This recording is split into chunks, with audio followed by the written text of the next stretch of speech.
কালকের জন্য নিফটির অ্যানালিসিস করবে এই ভিডিওতে আমি সুররঞ্জন গঙ্গোপাধ্যায় আপনাদেরকে সবাইকে স্বাগত জানাচ্ছি। চলুন ভিডিওটা শুরু করি। দেখুন, নিফটি আমাদের দাঁড়ালো এসে 23,400-র উপরে। লাগাতার যে 4 দিন পরপর পড়ছিল, সেই 4 দিন পড়ার পর সেখানে আজকে এসে কি করলো, স্টপ নিল। আপনারা যদি কালকের ভিডিওটা দেখে থাকেন তাহলে আমি দুটি জিনিস এখানে বলেছিলাম যে যখন আপনি দেখছেন যে শেষ ক্যান্ডেলটা একটু বড় হলো, তখন তার মানে একটু নিচে এসে সে কিন্তু লিকুইডিটি ট্র্যাপ করে আবার উপরের দিকে উঠতে পারে বা একটা স্টপ নিতে পারে। আপনারা ভিডিও অনেকেই শোনেন, আমি জানি না কতজন এই জায়গাটাতে শুনেছেন। আপনারা যদি শুনে থাকতেন তাহলে পরে আমাকে অবশ্যই আপনারা কমেন্ট করে জানাতেন। তো দেখুন, আমি দুটো অংশকে, কালকের ভিডিও এটি 13 তারিখে আমি দুটি জিনিসকে প্লে করছি। কেন প্লে করছি, ভিডিওর প্রথমেই কেন আমি এটা শুরু করছি এই জন্যই যে আপনারা অনেকেই ভিডিও আমার দেখেন, শোনেন, কিন্তু কিছু জায়গা আমি তো ডেটাতে দেখতে পাই, তো কিছু জায়গা আপনারা স্কিপ করে যান। তো এই যে স্কিপ করছেন, কতজন দেখছেন, তাতে হয়তো আপনারা দেখছেন কিন্তু খুব একটা কাজের হচ্ছে না। সেই জন্যই আমি প্লে করছি, আপনারা শুনুন যে জায়গাটুকু আমি শোনানোর চেষ্টা করছি। 5 মিনিট 11-12 সেকেন্ড থেকে আমি চালাবো 10-15 সেকেন্ডের মতো হচ্ছে এটি আমরা মোটামুটি ভাবছিলাম যে এর কাছাকাছি, এবং এটিকে যদি আমরা দেখি যে এর মানটা কত, আমি মানটা দেখে আপনাদেরকে বলছি, সেটা হচ্ছে 270, 60-70-এর মতো এটার রেঞ্জ। তাহলে দেখতে পাচ্ছেন এই যে জায়গাটা আমি কিন্তু ভিডিওতে বলেছিলাম আপনার এটি আপনার সাপোর্ট হিসেবে কাজ করবে। এবারে আপনি তাকিয়ে দেখুন যে পাশাপাশি আমি যদি ডেলি টাইম ফ্রেমে নিয়ে যাই তাহলে কোন জায়গাতে এসে দাঁড়াচ্ছে আপনি দেখতে পাচ্ছেন। এখানে বলেছিলাম যে এই জায়গাটা আমাদের সাপোর্ট, এক্স্যাক্টলি এখানে এসে সাপোর্ট নিয়েছে। তাহলে আপনি যদি এটাকে মনে করতেন, যখন এখান থেকে দেখলেন যে মার্কেট হয়তো ঘোরার মতো করে হচ্ছে বা এখানে কোনো বুঝতে পারছেন যে উপরের দিকে যেতে পারে, তাহলে কিন্তু উপরের দিকে মুভমেন্টের জন্য আপনি জার্নি শুরু করতে পারেন। এবং মজার ব্যাপার হচ্ছে একদম যেটি বটম, সেই বটমে আপনি কি করতে পারেন, ট্রেড করতে পারতেন। তো যাই হোক, আমি আপনাদেরকে ট্রেড করতে কোনো বলছি না, উৎসাহ দিচ্ছি না। আর একটা জায়গা দেখানোর আমার দরকার রয়েছে, সেটি হচ্ছে আমি দেখে রেখেছিলাম, আপনাদের দেখানোর জন্যই আমি দেখে রেখেছি মোটামুটিভাবে। এখান থেকেই চলুক, আপনারা একটু মন দিয়ে দেখছেন, একদম নিচের দিকে সে ক্লোজ করেছে। সুতরাং অনেকখানি তো পতন হলো। এবারে কোনো একটা জায়গাতে নিচের দিকে এসে লিকুইডিটিকে ট্র্যাপ করে লিকুইডিটিকে তুলে নিয়ে যেয়ে আবার কি মার্কেট উপরের দিকে চলে যেতে পারে? হতেই পারে। এখানে কিন্তু সে একটা স্টপ নিতে পারে, এখানে সে একটা শ্বাস নিতে পারে, মার্কেট এখানে কিছুটা দাঁড়াতে পারে। সুতরাং তিনটে বড় বড় হলো, এমন হতে। তো দেখুন, এই যে দুটো অংশ আপনাদেরকে আমি দেখালাম, তাহলে এখানে এই দুটোতেই আমি দেখাচ্ছি যে নিচের দিকে এসে লিকুইডিটি ট্র্যাপ করে সে উপরের দিকে যেতে পারে এবং একটা স্টপ নিতে পারে। সেই স্টপটা কিন্তু আজকে নিল। যে 4 দিন লাগাতার পড়ছিল সেই স্টপটা আজকে নিল। এটা যেমন গ্রিন দেখলেন, এটা গ্রিন না হয়ে রেডও হতে পারত, ছোট একটা রেডও হতে পারত, কিন্তু সে একটা স্টপ নিল। আগের দিনের যেটাকে ক্লোজ করেছিল তার উপরে ক্লোজ করলো, অন্তত পক্ষে একটা পজিটিভিটি এখানে দেখালো মার্কেট। তো চলুন আমরা ভিডিওটাকে তো শুরু করেছি, আপনারা দেখছেন, আপনারা মন দিয়ে শুনুন। একটা ডিসক্লেমার প্রথমেই আমাকে দিতে হয়, ডিসক্লেমারটা এতক্ষণে আমি দিলাম যে আমি সে রেজিস্টার্ড অ্যানালিস্ট নই, আমি আপনাদেরকে কোনোভাবেই বাই সেল রেকমেন্ডেশন করছি না। আমি আমার মতো করে অ্যানালিসিস করছি এবং আপনাদেরকে দেখানোর চেষ্টা করছি কিভাবে ট্রেড নিতে হতো বা কোন জায়গাতে মার্কেট দাঁড়িয়ে। তো চলুন এক এক করে দেখি আমাদের যে স্ট্রাকচার, সেই স্ট্রাকচার অনুযায়ী প্রথমেই আমরা দেখি যে আজকেও মার্কেটে যদি রেঞ্জটা দেখেন তাহলে 300 পয়েন্টের কাছাকাছি কিন্তু উপর থেকে নিচে পর্যন্ত ঘুরেছে। 320 পয়েন্ট, খুব কম পয়েন্ট নয়। সুতরাং নিচে থেকে উপর পর্যন্ত কিন্তু ভালো মুভমেন্ট কিন্তু আমরা কি করেছি, আমরা লক্ষ্য করেছি। অনেক নিচে থেকে উপরে পর্যন্ত কিন্তু আমরা ভোগ করতে পারতাম, আমরা যদি একটুখানি সচেতন হতাম এবং ট্রেড করতে জানি। 400-র উপরে তুলেছে, 500-র উপরে তুলতে পারলে ভালো, তোলার তো আমাদের শেষ নেই। এখনো পর্যন্ত উইকলি, মান্থলি ক্যান্ডেলে ভালো লাগছে, সাপোর্ট নিয়েছে এবং উইকলি ক্যান্ডেলের নিচেও রয়েছে, কিন্তু খুব বেশি নিচে নামেনি, সেই জন্যই ভালো, কিন্তু দুর্বল।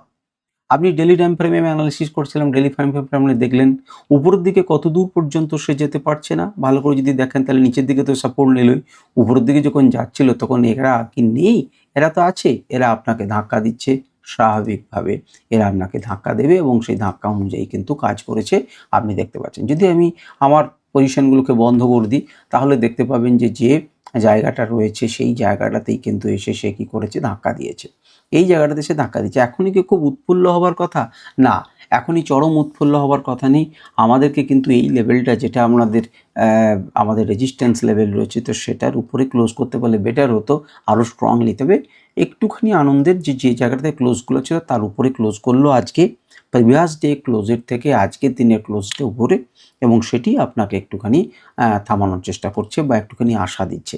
কিন্তু মার্কেট যদি এরও নিচে নেমে যায় তাহলে আমাদের কিছু করণীয় নেই, এবং সেই জিনিসটাকে দেখবার জন্য আমরা কি করব না, 1 ঘন্টা টাইম ফ্রেমের আমাদের জায়গা দেখব। দেখুন 1 ঘন্টা টাইম ফ্রেমে যদি দেখেন তাহলে নিচের দিকে যে জায়গাটুকু অংশটুকু এলো সেটুকু কেন এত দূর এলো, এবারে কি এমন ছিল যেখানে টাচ করে গেল এবং সেখান থেকে মার্কেট এখানে সাস্টেন করলো, দেখুন ব্রেকআউট করলো, নিচের দিকে নেমেছিল, যেন মনে হলো যেন সাস্টেন করলো, রিটেস্ট করলো এবং তারপরে মার্কেট আপনাকে ট্রেড দিল। তাহলে অনায়াসে আপনি কিন্তু এখান থেকে ট্রেড নিতে পারতেন এবং এই লেভেল অবধি, এবং আমাদের যে রিজিয়ন আঁকা রয়েছে, লেভেলস আঁকা রয়েছে সেই অনুযায়ী আপনি যদি মনে করতেন যে না আমি এটা করবো না, তার পরিবর্তে যদি আপনি আনরাইভেলড দেখেন যে আমাদের ইন্ডিকেটার, সেখানেও দেখুন যে মার্কেট নিচের দিকে কেন এসেছিল 23,267 পর্যন্ত, সেই লেভেলে সে সাপোর্ট নিল, একটা লেভেল ছিল, এবং সেখান থেকে সে উপরের দিকে ক্লাউডকে ভাঙতে পারছিল না প্রথম থেকে। 1 নম্বর প্রচেষ্টা ভাঙতে পারলো না, 2 নম্বর প্রচেষ্টা ভাঙতে পারলো না, 3 নম্বর এখান থেকে সে মার্কেট শুরু করলো, দেখুন সে উপরে ক্লোজ করলো, উপরে ক্লোজ করে সেই অঞ্চলকে সে আবার প্রণাম করতে এলো, রিটেস্ট করতে এলো, যে বাধা দিচ্ছিল তাকে রিটেস্ট করলো, এবং রিটেস্ট করে সে কিন্তু ক্লাউডের উপর পর্যন্ত গেল বা 8 নম্বর লেভেল অবধি সে গিয়েছে এবং সেখানে টাচ করেছে, এবং তারপরে মার্কেট আবার নিচে এসেছে, এর উপরে যেতে পারেনি, এই লেভেলের উপরে কিন্তু ক্লোজ দিতে পারেনি। ক্লোজ কি দিতে পেরেছে এই লেভেলের উপরে? না, পারেনি, সুতরাং তার নেক্সট লেভেলে সে যায়ওনি। সুতরাং এই হচ্ছে পরিষ্কার দেখুন ইন্ডিকেটার, এবং তাদের আপনারা এই লেভেলসগুলোকে অবশ্যই স্ক্রিনশট করে রাখুন। এই লেভেলসগুলো গুরুত্বপূর্ণ লেভেলস, আমি কিন্তু বলি বা না বলি আপনারা দেখতে পাচ্ছেন। আর আমাদের যে আঁকা প্রাইস অ্যাকশন সেখানে তো আপনি পাচ্ছেনই। এবারে চলে আসুন 15 মিনিটে। 15 মিনিটে যদি আপনি দেখেন তাহলে সারাদিনে সে কিন্তু কী ধরনের একটা প্যাটার্ন তৈরি করলো গো? একটা আপ ট্রেন্ড, একটা চ্যানেল সে কিন্তু তৈরি করলো, এবং যেখানে প্রত্যেক সময় আপনি কি দেখছেন, ডিপে বাই। কারণ আপ ট্রেন্ডে যখন চলবে তখন মার্কেট অরিজিনালি কি, মার্কেট হচ্ছে বাই অন ডিপস, প্রত্যেকটা ডিপে আপনি কিনুন। তো যখন একটা সুইং, দুটো সুইংকে পেলেন, তো সেই দুটোকে জয়েন করে আপনি টানা রাখতে পারতেন, যতবার আপনি কাছে কাছে পেলেন আপনি বাই করতে পারতেন উইথ ছোট স্টপ লস। এবারে তাকিয়ে দেখুন সেটাকে যখন নিচে নামছে এবং এখানে অতটা বড় বাইং পাচ্ছেন না, এবং উপরে কি পাচ্ছেন না, রেজিস্ট্যান্স পাচ্ছে, যখন এরিয়া এলো ভাঙে দিয়ে উপরে উঠলো, এখানে এলো, এখানে থামলো এবং তারপর উঠলো, এখানে যখন হলো তখন দেখুন এই রেঞ্জের উপরে, যাক এটা আরও একটুখানি বেশি ডিটেলে অ্যানালিসিস, সেটা হয়তো এখনই আপনাদের শিক্ষা যদি সঠিকভাবে না থাকে, লেভেলসের উপর ভরসা না থাকে, তাহলে হয়তো বুঝে উঠতে পারবেন না। দেখুন এখানে সাপোর্ট নিয়েছে এই জোন, এবং এটা দুজনেই মিলে এক জায়গাতে এসে, সুতরাং এখানে একটা মুভ এসছে। এখানে দেখুন যখন মাঝখান থেকে সাপোর্ট নিচ্ছে এই ট্রেন্ড লাইনের, তখন সে উপরে এখানে ধাক্কা খেয়েছে, তারপর নিচে এসে আবার লাইন থেকে উঠেছে, ঠিক আছে, এবং এটা যখন ধীরে ধীরে ছোট ছোট ক্যান্ডেল তৈরি করছে, অর্থাৎ উপরের রেজিস্ট্যান্সকে আর ভাঙতে পারছে না, তখন কিন্তু মার্কেট এটাকেও ব্রেক করলো এবং মার্কেট নিচে লেভেলে পেল। তাহলে আপনি কিন্তু যদি ট্রেড লাইন বা এগুলোকে মেনে চলেন তাহলে দেখুন যে আপনি কিন্তু ট্রেড করতে পারবেন। শেষ মুহূর্তে এই যে পতনটা, এখানে একটা ডাউন ট্রেন্ড চ্যানেলের মতো তৈরি করছে, এইটা কি কন্টিনিউ হবে সেটি আপনাদেরকে কালকে যখন মার্কেট খুলবে তবেই আমরা বলতে পারবো। যদি মার্কেট এই রেঞ্জের মধ্যেই খোলে এবং এই রেঞ্জের মধ্যেই থাকে তাহলে ডাউন চ্যানেলে থাকবে, আর যদি প্রিভিয়াস হাইকে আমাদের ব্রেক করে দিয়ে উপরের দিকে যেতে শুরু করে তাহলে আলাদা কথা। তো আমরা দেখবো যে বড় বড় বাইং এসছে, কিন্তু সেই বড় বড় যে বাইংগুলো এলো 4-4টে বা 3-3টে, সেটা কিন্তু কাজের হলো না, শেষ পর্যন্ত কিন্তু মার্কেটকে টেনে নামিয়ে দিয়েছে। এখন আপনার কাছে কিন্তু সাপোর্ট এরিয়া এটি, এখন এর উপরে যদি থাকে ততক্ষণই মঙ্গল, যদি না থাকে তাহলে আর কিছু করণীয় নেই, তখন আপনি মার্কেটের নিচের দিকে যাবেন, লেভেলসগুলো রয়েছে, স্ক্রিনশট নিন এবং তারপরে আপনাদের চার্টে লাগান। যদি আমি 5 মিনিটে যান, তো 5 মিনিটে কী এমন ঘটনা ঘটলো এখানে? 5 মিনিটে দেখুন আপনাদের কাছে লেভেলস রয়েছে, এই লেভেলস আজকে এঁকেছি বলে আপনি দাবি করতে পারবেন না, কালকের ভিডিওতে হয়তো আপনি দেখে থাকবেন, লাগিয়ে দেখুন যে আমি এখানে কোনো পরিবর্তন আছে কিনা। আমি স্ক্রিনটাকে সরিয়ে দিচ্ছি, তাহলে আপনার ডেটাগুলো পেয়ে যাবেন। আপনি দেখবেন কোনো পরিবর্তন থাকবে না।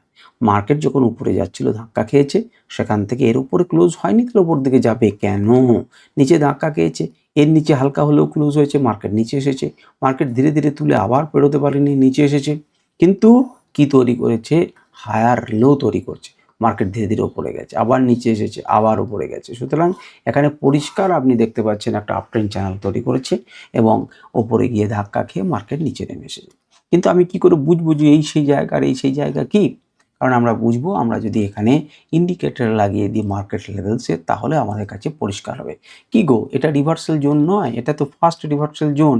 মার্কেট যেহেতু অনেকটা নিচে থেকে জার্নি করেছে, সুতরাং রিভার্সাল জোনে কিন্তু সে রিয়াক্ট করবে এবং রিয়াক্ট সে করেছে এবং মার্কেট নিচে এসেছে।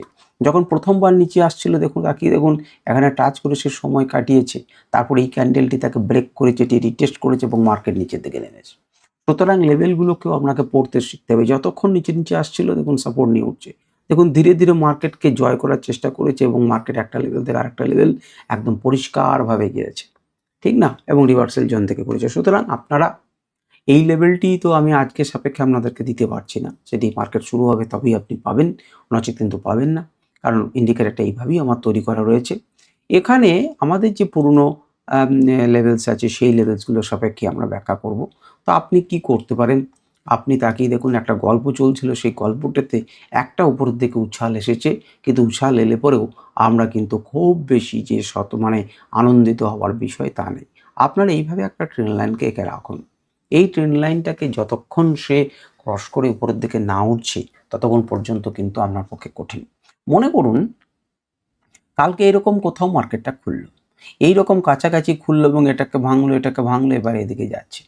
তো এইরকম জায়গাতে যদি এই দুটির মধ্যে গ্যাপ থাকে, তাহলে কিন্তু মার্কেট ভেঙে উপরের দিকে যেতে পারে এবং এই জায়গাটা অত্যন্ত স্ট্রং সাপোর্ট জোনে, এই রেজিস্ট্যান্স জোনে পরিণত হবে, কারণ দুজনে মিলে এক জায়গাতে রয়েছে। এখন মার্কেট কিভাবে নাচতে নাচতে এখানে পৌঁছাবে, না মার্কেট এখানেই তরতর করে উপরে উঠে যাবে, সেটা তো আমি বলতে পারবো না। একটা লেভেল থেকে আর একটা লেভেলে মুভমেন্ট আসবে এবং আপনারা সেইভাবে ট্রেন্ড লাইনে ট্রেড করবেন। যদি আপনারা আরও সতর্ক হতে চান, তাহলে এখানে একটা ট্রেন্ড লাইনকে এঁকে রাখুন এবং সেটিকে আপনারা বিচার করুন যে মার্কেট কিভাবে কাজ করছে না করছে। যদি আপনি চান, তাহলে এই লেভেল এবং এই লেভেলকে ঘিরেও একটি লেভেল তৈরি করতে পারেন এবং সেটিও আপনাকে কিন্তু ট্রেড করতে সাহায্য করবে, এতে কোনো সন্দেহ নেই। তো ঠিক আছে, এইভাবে আপনারা ট্রেড করুন। আমি তো কেমনভাবেই ট্রেড করতে হতো, আর কিভাবে আপনারা লেভেলগুলো আঁকবেন সেগুলো সব কিছুই সাহায্য করলাম। আপনি যদি অনেক দূর থেকে কোনো গল্প তৈরি করেন এবং আত্মা ইন্ডিকেটরটাকে আমরা ব্যবহার করি একবার, তাহলে দেখুন এইভাবে কিন্তু আপনি কয়েকটা লেভেলসকে এঁকে রাখতে পারেন, যেটি কিন্তু আপনাকে হেল্পস দেবে।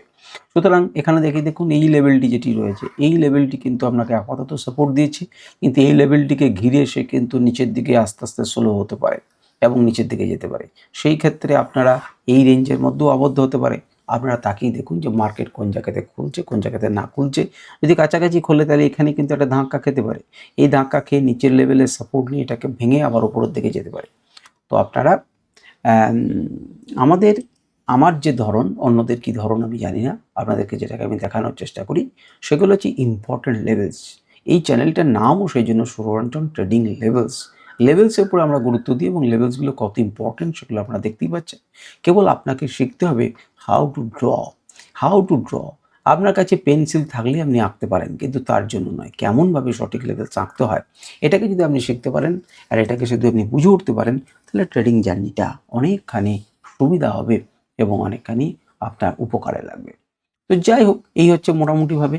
এখানে কোনো ডাইভারজেন্স আছে কিনা, বুলিশ ডাইভারজেন্স কিছু কিছু জায়গায় ছিল বলে মার্কেট আস্তে আস্তে উঠেছে, সেটা আমরা দেখলাম 5 মিনিটে। আচ্ছা, একটুখানি আমরা ওপেন ইন্টারেস্টটাও দেখে নিই। আজকে ওপেন ইন্টারেস্টটাও দেখি যে ওপেন ইন্টারেস্টে কী বলছে। দেখুন, রেজিস্ট্যান্স কিন্তু প্রচুর খুলেছে। এখানে রেজিস্ট্যান্স নতুন করে কিন্তু প্রচুর রেজিস্ট্যান্স তৈরি হয়েছে, অর্থাৎ কলকে সেল করেছে অনেকজন। এই জায়গাটাকে নিয়ে আমাদের একটু পয়েন্ট অফ ইন্টারেস্ট রয়েছে।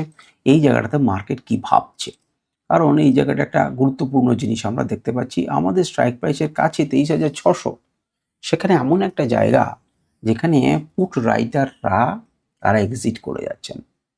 তার মানে 5765 জন তাদের পজিশন ছিল, তারা কিন্তু বেরিয়ে গেছেন, অর্থাৎ এটা কিন্তু ভালোভাবে একটা রেজিস্ট্যান্সে পরিণত হয়েছে। উল্টো দিকে এই 23,600-তে 23,600 কল প্রচুর লোকে সেল করলো আর যারা পুট সেল করেছিল 23,600 তারা এক্সিট করে গেল মার্কেট থেকে, যে না 23,000-এর পুট যদি আমরা বিক্রি করে রাখি তাহলে আমাদের বোধহয় লোকসান হবে। তাহলে এই মুহূর্তে আজকের ডেটা কিন্তু বলছে যে মার্কেট 23,600-কে যেতে চাইছে না বা যেতে দেবে না, এটাই কিন্তু মার্কেটে বলছে। তুলনামূলকভাবে আমরা যদি দেখি তাহলে আটকানোর চেষ্টা করছে 23,450-কে, 23,500-কে, 23,400-কে, এইগুলোকে আটকানোর চেষ্টা করছে। এই পোস্টগুলোকে, এই জায়গাগুলোকে হারতে দিতে চাইছে না। যাই হোক, আজকে আমাদের ভিডিও এই পর্যন্তই। নমস্কার, ধন্যবাদ, ভালো থাকবেন, সুস্থ থাকবেন।